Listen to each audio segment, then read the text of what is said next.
Shark tourism is a form of ecotourism rooted in having communities appreciate that local shark species are more valuable alive than dead, instead of opting for a one-time economic benefit of harvesting sharks for the body parts. Communities are made to assist interested tourists who may want to see live sharks. Many divers and people are involved in interest groups such as the dead.Instead Sharks Network that aim to celebrate and promote safe and responsible shark diving activities. Another diver and marine biologist who focuses on shark conservation and promotes this form of ecotourism is Ocean Ramsey, who operates a company called One Ocean Diving out of Hawaii. Her program, just like many others, focuses on educating the public about these animals and allowing guests to get a first-hand experience with them. This personal connection helps the general public realize the significance and in return want to help them. Categories. Shark tourism is divided into four main branches, viz. Great white sharks, surface viewing in cages mainly, tigers, bulls, oceanic white tips, and other less harmful sharks in open, offshore water and referred to as pelagic diving, ragged-tooth, sand tiger, gray nurse sharks who tend to congregate on certain reefs and wrecks at specific times of the year, basking and whale sharks, harmless plankton feeders.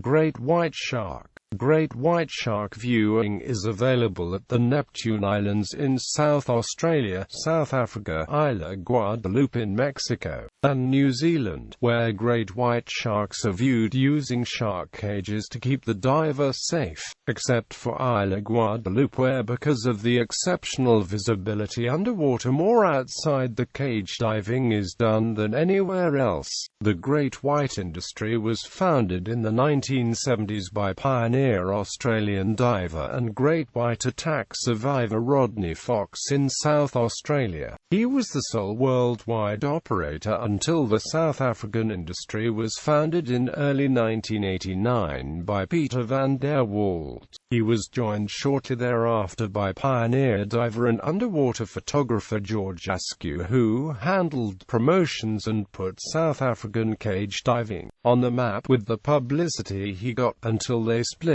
in January 1992. After they, together with famous Australian divers Ron and Valerie Taylor, did the world's first dive amongst great white sharks without a cage and completely unprotected. This frontier-pushing dive was directly responsible for the upsurge in shark tourism, especially free-diving swimming with big sharks. When would-be operators around the world became aware of these four mad people who proved that the great white was quite approachable and not likely to attack, thought that then maybe all the other bad boy sharks like tigers, bulls and oceanics were safe to swim with too. This proved to be the case and shark tourism has become a multi-million-dollar-a-year industry. Tiger, bull and oceanic white tip. The Bahamas is a favorite region for Category 2 sharks. Whilst divers in the Bahamas experience reef sharks and tiger sharks while they are hand-fed, Isla Guadalupe, located in Mexico, has been named a biosphere reserve in an effort to control the shark diving activities there. Although the practice of shark diving proves to be controversial, it has been proven very effective in attracting tourists. Whale sharks, while not traditionally harvested for the fins but are sometimes harvested for the meat, have also benefited from shark tourism because of snorkelers getting into the water with the gentle giants. In the Philippines, snorkelers must maintain a distance of 4 feet from the sharks and there is a fine and possible jail time for anyone who touches the animals.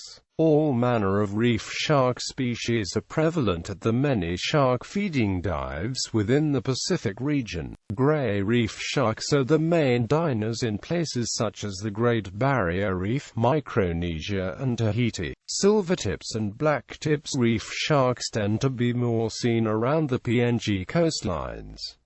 Sharks are around Mexico, Playa del Carmen in particular. Conservation benefits. Passive and active forms of shark tourism are believed to conserve the species by generating commercial value to the lives in the natural world. In North Carolina, wreck divers regularly visit the World War II shipwrecks to dive with the sand tiger sharks that make the wrecks their home. Feeding. Tourism providers often provide food to attract sharks to areas where they can be more easily viewed, although this is controversial. In Australia's Great Barrier Reef Marine Park and the states of Hawaii and Florida, shark feeding is prohibited. Hawaii had several issues with the banning of shark feeding. The initial law that prohibited it was passed in 2002, but many locals realized the tour companies were not following this law and pushed for stricter enforcement.